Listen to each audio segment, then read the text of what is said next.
जय हिंद स्टूडेंट्स।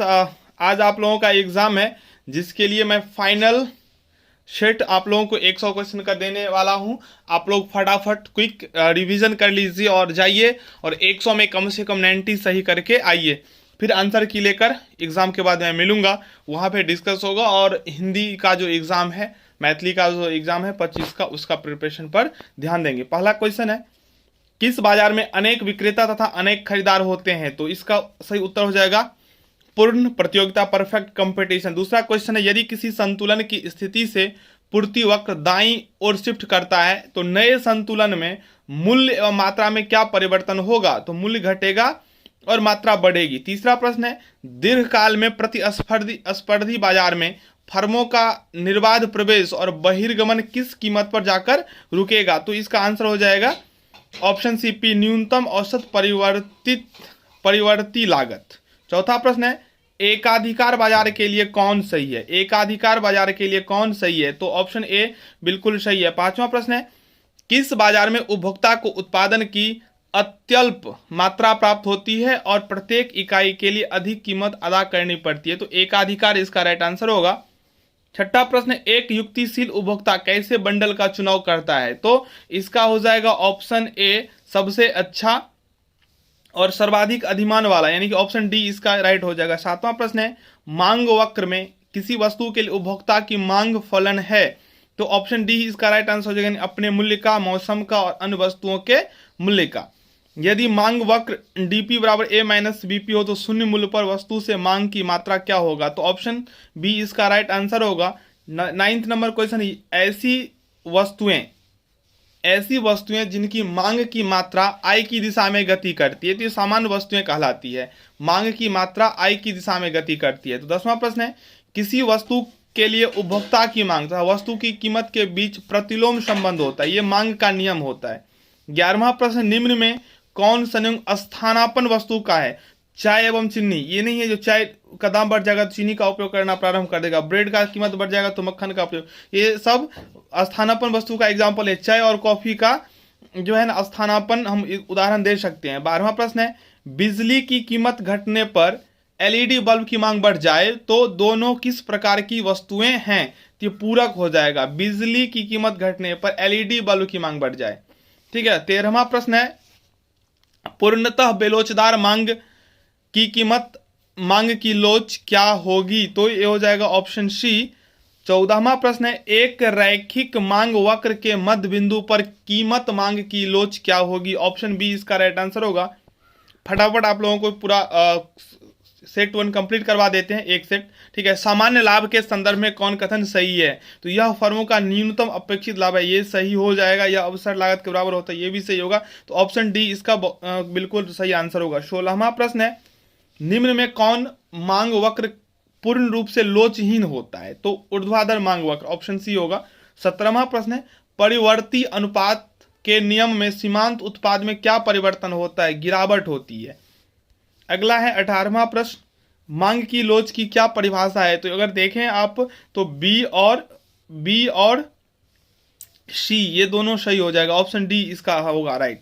आप लोग ओएमआर शीट को ठीक से फिल करिएगा। बीएमसी यानी कि बिजनेस मैनेजमेंट एंड कम्युनिकेशन में तो फिल करना सीख ही चुके हैं। 19वां प्रश्न है, मांग की लोच की इकाई क्या है? तो यह एक शुद्ध संख्या है। चलिए 20वां प्रश्न है, फर्म द्वारा प्रयुक्त मशीन किस तरह का आगत है? फर्म द्वारा प्रयुक्त मशीन किस तरह का आगत है? तो तकनीक हो जाएगा इसका राइट आंसर। 21वां प्रश्न, उत्पादन अनधिमान वक्र चित्र के दोनों अक्षों पर क्या दर्शाया जाता है? तो उत्पादन।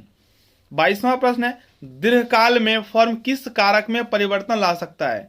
तो स्थिर कारक में और परिवर्ती कारक में। तो ए और बी यानी कि सी होगा इसका राइट आंसर। कुल स्थिर लागत वक्र का क्या आकार होता है? तो क्षितिज रेखा। 24वां प्रश्न है, प्रतिस्पर्धी फर्म की पूर्ति वक्र किस बिंदु से शुरू होती है? तो इसमें कोई भी इसका सही आंसर नहीं होगा। 25वां प्रश्न है, यदि पूर्ति की मात्रा क्यूएस और मांग की मात्रा तो दर्शाए ये अधिपूर्ति, इसका राइट आंसर होगा। 26वां प्रश्न, न्यूनतम निर्धारित मूल्य किस वस्तु या सेवा के लिए दिया जाता है? न्यूनतम निर्धारित मूल्य, तो इसका जो राइट आंसर हो जाएगा वो हो जाएगा गेहूं और मजदूरी, बी और सी। 27वां प्रश्न, किस बाजार में उत्पादन अधिक होता है और मूल्य कम होता है, तो पूर्ण प्रतियोगिता में। 28वां प्रश्न है खुले बाजार की क्रियाएं क्या हैं, तो इसका हो जाएगा ऑप्शन ए केंद्र बैंक द्वारा सरकारी बॉन्ड्स की खरीद और बैंक द्वारा सरकारी बॉन्ड्स का विक्रय। चलिए 29वां प्रश्न है बाजार शब्द का सही अर्थ क्या है, तो इसका हो जाएगा ऑप्शन नंबर डी। 30वां प्रश्न है किस आर्थिक परिस्थिति में उत्पादन एवं रोजगार का स्तर गिर जाता है, तो मंदी में। ठीक है। 31वां प्रश्न समष्टि अर्थशास्त्र के अभिकर्ता क्या करने का प्रयास करते हैं, तो आर्थिक एजेंट के लक्ष्य की पूर्ति। 32वां प्रश्न है किस अर्थव्यवस्था में निजी स्वामित्व होता है, तो पूंजीवादी अर्थव्यवस्था में जो है वो निजी स्वामित्व होता है। चलिए 33वां प्रश्न पूंजीगत वस्तुओं के उत्पादन में विस्तार से वृद्धि होगी, तो इसका सही हो जाएगा इनमें से भी अर्थव्यवस्था की उत्पादन क्षमता, उत्पादित वस्तुओं में और आय। 34वां प्रश्न economic consequence of the peace किसके द्वारा लिखा गया है, तो जॉन मेनार्ड किन्स ने लिखा है। ठीक है। उत्पादन विधि द्वारा घरेलू उत्पाद गणना किसे जोड़ते हैं, उत्पादन विधि द्वारा घरेलू उत्पाद की गणना में किसे जोड़ते हैं, तो मूल्यवर्धित को। 36वां प्रश्न निम्न में कौन मुद्रा गुणक की सही परिभाषा, यहाँ एम मुद्रा का स्टॉक है और एच उच्च शक्तिशाली मुद्रा है, तो एम बट्टा एच हो जाएगा। 37वां प्रश्न है निम्न में कौन सरकार का बैंकर है, तो केंद्रीय बैंक। 38वां प्रश्न है निम्न में किस वित्तीय निवेश की ब्याज दर अधिक होती है, तो आवधिक जमा यानी कि ऑप्शन बी। 39वां प्रश्न है तरलता पास में ब्याज दर का मान क्या होता है, तो न्यूनतम होता है। 40वां प्रश्न अन्य बातें समान रहे तो वस्तु की कीमत तथा पूर्ति की मात्रा में धनात्मक संबंध क्या व्यक्त करता है, वस्तु पूर्ति का नियम। 41वां प्रश्न है वस्तु की उस मात्रा को क्या कहते हैं जिसे विक्रेता निश्चित समय बाजार तथा कीमत पर बेचने के लिए तैयार हो, तो पूर्ति हो जाएगा। 42वां प्रश्न जब किसी वस्तु की पूर्ति में आनुपातिक परिवर्तन उसकी कीमत में होने वाले आनुपातिक परिवर्तन से अधिक होता है, तो पूर्ति की लोच होगी इकाई से अधिक। 43वां प्रश्न निम्न में कौन सी जोड़ी सही है, तो इसका ऑप्शन डी ही सही होगा। ठीक है। 44वां प्रश्न है यदि किसी वस्तु की कीमत में 60% की वृद्धि हो परंतु वस्तु पूर्ति में केवल 5% की वृद्धि हो, ऐसी वस्तु की पूर्ति होगी बेलोचदार। चलिए 45वां प्रश्न एकाधिकार बाजार किसे दर्शाता है, तो एकाधिकार बाजार प्रवृत्ति को दिखाता है। 46वां प्रश्न है पूर्ण प्रतियोगिता में निम्नलिखित में कौन सा कथन सही है, फर्म कीमत प्राप्त करता होता है कीमत निर्धारक नहीं, सही फर्म की मांग। चलिए ऑप्शन डी ही इसका सही होगा। 47वां प्रश्न एकाधिकार की निम्नलिखित में कौन सा कथन सही है, एक क्रेता और अधिक विक्रेता, ये भी सही है। 48वां प्रश्न है निम्नलिखित में कौन पूर्ण प्रतियोगिता का विशेषता नहीं है, तो ऑप्शन सी विज्ञापन तथा विक्रय लागतें। महामंदी किस वर्ष आई थी, 1930 में आया था। 50वां प्रश्न किन्सियन विचारधारा के अंतर्गत आय के संतुलन का निर्धारक निम्नलिखित में कौन है, तो सामूहिक मांग और सामूहिक पूर्ति, ये होगा। 51 का मांग की कीमत लोच से अभिप्राय है, तो कीमत में परिवर्तन के कारण मांग में परिवर्तन। 52वां प्रश्न है उत्पत्ति ह्रास नियम लागू होने का मुख्य कारण कौन सा है, तो साधनों की सीमितता और साधनों का अपूर्ण स्थानापन्न, ऑप्शन सी हो जाएगा। 53वां है दीर्घकालीन उत्पादन फलन का संबंध निम्न में किससे है, तो पैमाने के प्रतिफल के नियम से, ऑप्शन सी हो जाएगा। 54 जो वक्र पहले बढ़ता है फिर स्थिर घटना प्रारंभ करता है, तो ये इनमें से सभी हो जाएगा। 55वां प्रश्न उत्पादन के साधन क्या हैं, भूमि पूंजी श्रम, तो इनमें से सभी हो जाएगा। 56वां प्रश्न निम्नलिखित में किस बाजार दशा में सीमांत आगम शून्य अथवा ऋणात्मक हो सकता है, तो एकाधिकार और एकाधिकार प्रतियोगिता। 57वां एकाधिकार एवं एकाधिकारी प्रतियोगिता में होता है, तो AR ग्रेटर देन MR। चलिए 58 नंबर प्रश्न है किसी वस्तु में मानवीय आवश्यकता की पूर्ति की क्षमता को कहते हैं उपयोगिता। 59वां ह्रासमान विस्थापन दर में होती है, तो इसका सही उत्तर हो जाएगा वस्तु 1 की अधिक मात्रा और वस्तु 2 की कम मात्रा। 60वां प्रश्न है मांग में कौन सा तत्व निहित होना आवश्यक है, तो उपभोग की इच्छा, साधन व्यय करने की इच्छा, डी हो जाएगा इसका करेक्ट आंसर। 61वां प्रश्न है किस प्रकार की वस्तुओं के मूल्य में कमी होने से मांग में वृद्धि नहीं होती, तो अनिवार्य वस्तुएं होगा। 62वां प्रश्न ऐसी वस्तु जिनका एक दूसरे के बदले प्रयोग किया जाता है, तो स्थानापन्न वस्तुएं कहलाता है। 63वां प्रश्न मांग फलन को निम्नलिखित में कौन सा समीकरण व्यक्त करता है, तो सी ऑप्शन सही है। 64वां प्रश्न है, मांग में कमी के निम्नलिखित में कौन सा कारण हो सकता है? तो इनमें से सभी, यानी कि आय में कमी, क्रेता की संख्या में कमी, उपभोक्ता की रुचि में कमी। 65वां प्रश्न, पेट्रोल की कीमत बढ़ जाने पर कार का मांग वक्र खिसक जाता है। तो पेट्रोल कीमत बढ़ जाने पर नीचे की ओर खसक जाएगा, बाएं तरफ हो जाएगा, ठीक है। 66वां प्रश्न, इकाई से कम मांग की लोच को निम्नलिखित में कौन व्यक्त करता है? तो आवश्यक वस्तुएं, ऑप्शन ए। 67वां प्रश्न है, मांग की लोच को प्रभावित करने वाले घटक कौन से हैं? तो ऑप्शन डी इसका राइट होगा। 68वां प्रश्न है, जब कुल उपयोगिता अधिकतम होती है तो सीमांत उपयोगिता होगा 0। उदासीन वक्र होता है, तो उदासीन वक्र होता है मूल बिंदु की ओर। चलिए 70वां प्रश्न, तटस्थता वक्र का सुझाव होता है, तो बाएं से दाएं। संतुलन कीमत के निर्धारक घटक निम्नलिखित में कौन से हैं? तो ऑप्शन सी हो जाएगा, वस्तु की मांग और वस्तु की पूर्ति। 72वां प्रश्न है, निम्नलिखित में से किसने कीमत निर्धारण प्रक्रिया में समय तत्व का विचार प्रस्तुत किया? तो मार्शल होगा इसका राइट आंसर। 73वां प्रश्न, पूर्ण प्रतियोगिता में किसी वस्तु का मूल्य निर्धारित होता है?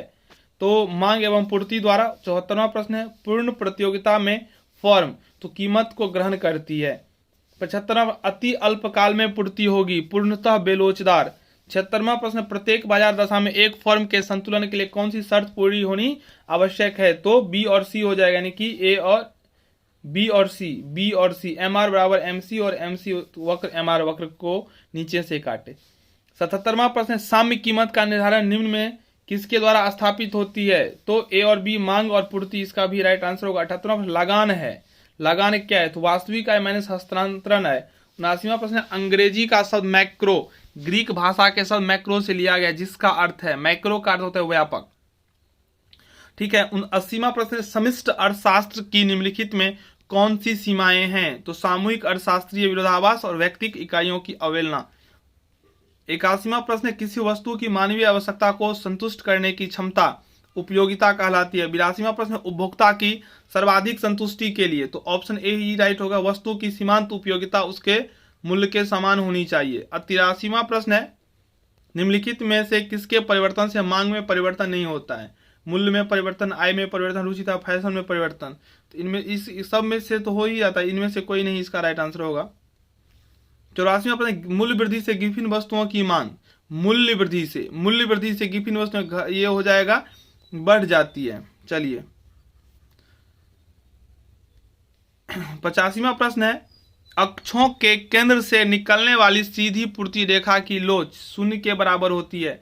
उत्पादन का सक्रिय साधन है, तो उत्पादन का जो सक्रिय साधन है, उत्पादन का जो एक्टिव सोर्स है, उसमें हो जाएगा श्रम, ठीक है। 87वां प्रश्न, औसत लागत वक्र का आकार होता है यू अक्षर जैसा। 88वां प्रश्न, जब सीमांत उपयोगिता ऋणात्मक होती है तब कुल उपयोगिता घटने लगती है। 89वां प्रश्न, यदि किसी वस्तु के मूल्य में 40% परिवर्तन के कारण मांग में 60% हो तो मांग की लोच ए हो जाएगा 0.5। 90 नंबर क्वेश्चन है, विलासिता वस्तुओं की मांग, तो विलासिता वस्तु की मांग बेलोचदार होती है। विलासिता वस्तुओं की लोचदार होगा, ऑप्शन बी राइट होगा। 91 का है, निम्न में से कौन सीमांत उपयोगिता ह्रास नियम का अपवाद नहीं है? तो रोटी तथा दूध। 92 है, एक पूर्णतया बेलोचदार मांग वक्र, तो y अक्ष से समांतर होगी। 93, आय बढ़ने पर उपभोक्ता किन वस्तुओं की मांग घटा देता है?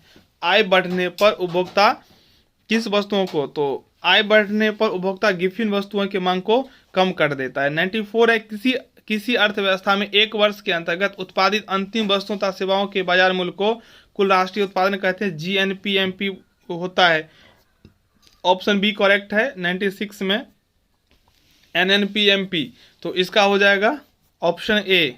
चलिए 2-3 क्वेश्चन और देख लेते हैं। General theory of employment interest है मनी नामक लेखक, तो जेएम किन्स है। और 98 है, एपीसी प्लस एपीसी, तो ये हो जाएगा 1।